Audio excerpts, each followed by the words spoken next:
this Tevis, I would say it was just ruthless and relentless. So my overall Tevis experience I would describe as ruthless and relentless.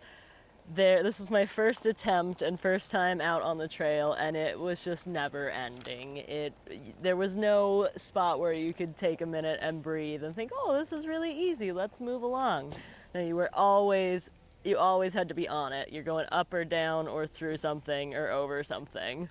The hardest part of the ride for me was probably, well, that's a good question.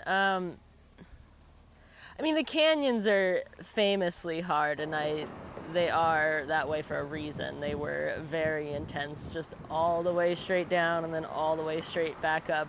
That would be easy if it were at mile 10, but we're at mile like 50, 55, and it's hot, and we're in those canyons.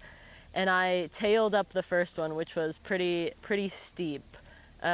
So yeah, I'd say low-hanging fruit, but also so real, is the canyons were the hardest part. The best part of this ride was being done.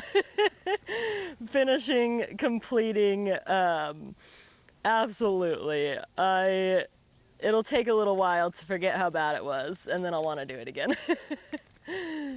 Oh, yeah, there were many moments where I was just in awe of where we were, what we were doing, the trail we were riding. It's been many years trying to even get to the start line, so being here and just even being on trail at all was like, whoa! And then every second, like all the classic, like Watson's Monument or Cougar Rock, like, we're here, we're doing Cougar Rock, we're in the Tevis Canyons, you know. I think all the really famous pieces, yeah. I have never been to the Ed Ride. I really wanted to, but coming out twice in the same year was not financially reasonable for me. So no, I have never done the Ed Ride. I wish I had, but I did not. I think people need to learn how to manage their horse, for one. There are a lot of things that you can do right or wrong that can make or break your ride. So I think that you really need to have your electrolyte protocol dialed in. You need to have done heat training, marching up hills. You need to really have done the work to prepare them for it. You can't just say, oh, they did a bunch of 50s and pull them out and come do this. It's more than that. So this, I did a lot of training and also a little bit of training to prepare for Tevis. The horse that I ended up riding and finishing on was a horse that I had ridden a couple years ago, and we completed the Bighorn 100, and then she had a couple years off, and this year was just bringing her back slowly. And then she showed us that she was on fire, so she quickly became the Tevis backup horse. And then that, as the Tevis gremlins do, they got my main horse, so she stepped up to the plate. So I had done, I mean, she's been working on this for years, you know. She has almost 1,000, or actually now she has over 1,000 miles. So that, it's just been a lot of building a base and then going out there and getting all the fine tuning done, like the heat training and the hill work. Utah has great hill work and heat training. Salt Lake City can get pretty hot, and we have a really good trail that's right on the bench of the Wasatch Front, and you can just go straight up the mountain, just switchbacks all the way up and then all the way back down. And if you do that in the middle of the day, it's like 100 and something degrees, and you're just climbing, and I think that really helped with those canyons.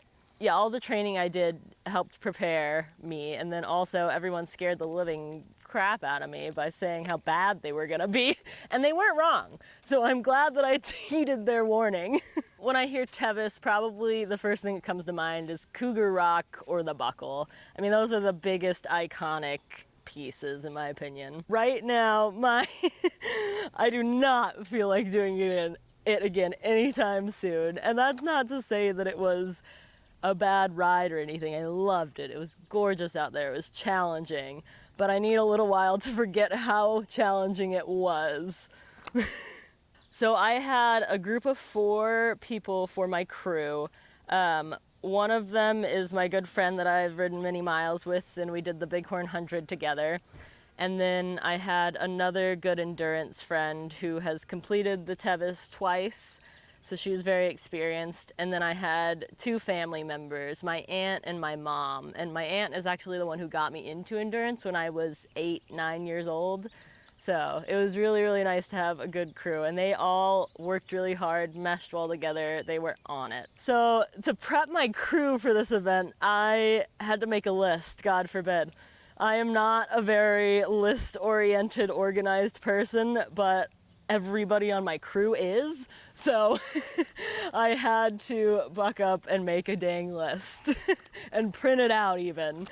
So yeah, I think the list was the main thing, and just also having everything in one place, which might not have worked so well, but we made it work. Final thoughts on the Tevis. I think it's amazing. I mean, you really, really feel like you accomplished something out there. And I think if you yourself are capable and have a capable horse or can find a capable horse, I think you should try it. I think it's a ride of a lifetime.